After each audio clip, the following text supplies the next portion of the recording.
माँ के खातिर प्रभा देवी अपने बेटे के साथ एक बड़े मकान में रहती थीं। अपने 2 जवान बेटों और पति को खो चुकी प्रभा के पास अब सिर्फ छोटे बेटे गोपाल का ही सहारा था। गोपाल ऑफिस से आते ही माँ के पास बैठ जाता। माँ, दिन में क्या खाया? बेटा, पराठा सब्जी खाई थी। माँ ने बताया। दूध पिया था? गोपाल ने पूछा। अब भूल गई थी बेटा। माँ, ये बहुत गलत बात है। तुम्हारी सेहत गिर रही है और तुम दूध भी नहीं पीती हो। गोपाल नाराजगी व्यक्त करता।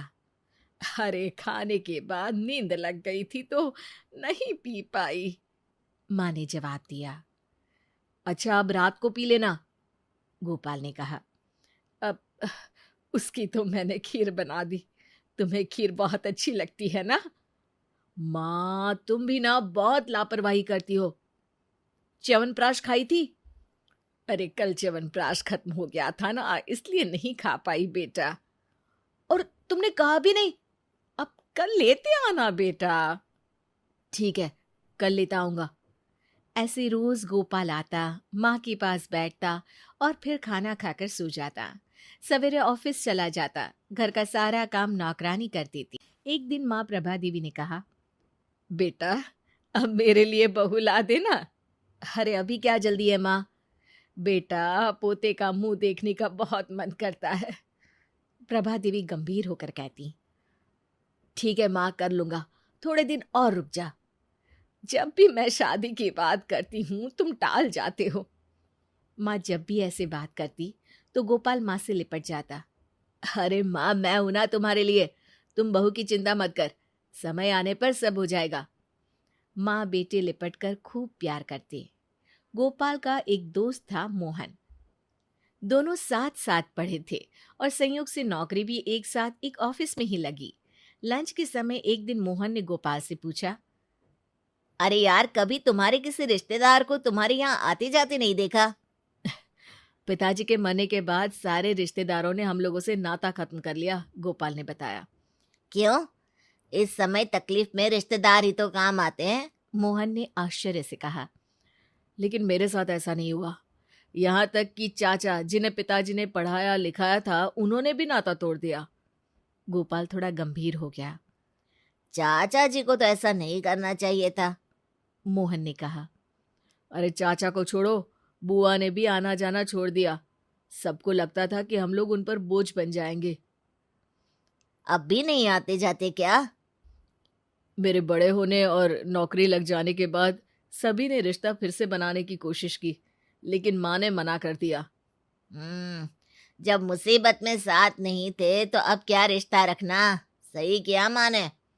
कुछ दिन बाद गोपाल ने मोहन से कहा, यार मोहन, तुम अकेले रहते हो एक कमरे में, हमारे यहाँ क्यों नहीं आ जाते? दोनों साथ रहेंगे।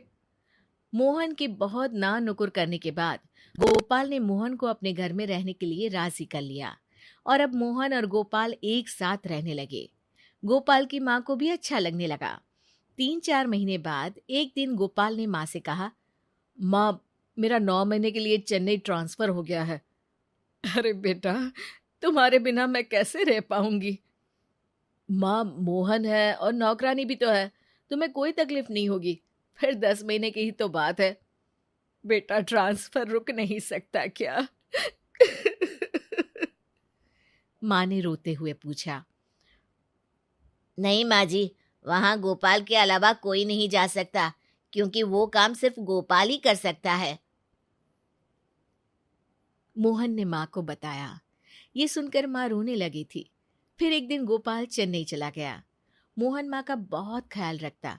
नौकरानी दोनों समय आकर खाना बना दिया करती थी और मोहन माँ की हर जरूरत का ध्यान रखता। 1 महीना हो गया, गोपाल की कोई खबर नहीं आई तो माँ ने कहा, मोहन बेटे, गोपाल से बात तो करा दे। जी माँ जी। मोहन ने माँ को फोन दे दिया।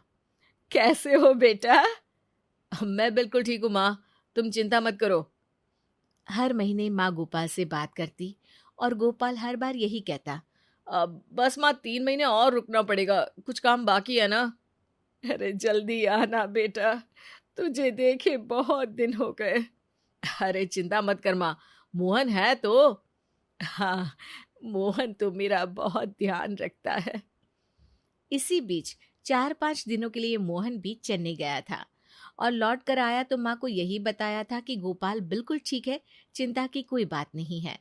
मोहन हमेशा माँ से गोपाल की बात कराता रहता, लेकिन आया नहीं। एक बार माँ बहुत बीमार पड़ी, फिर भी गोपाल नहीं आया।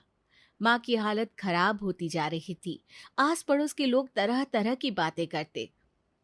और ऐसा बेटा भी क्या जो माँ की बीमारी में भी नहीं आए?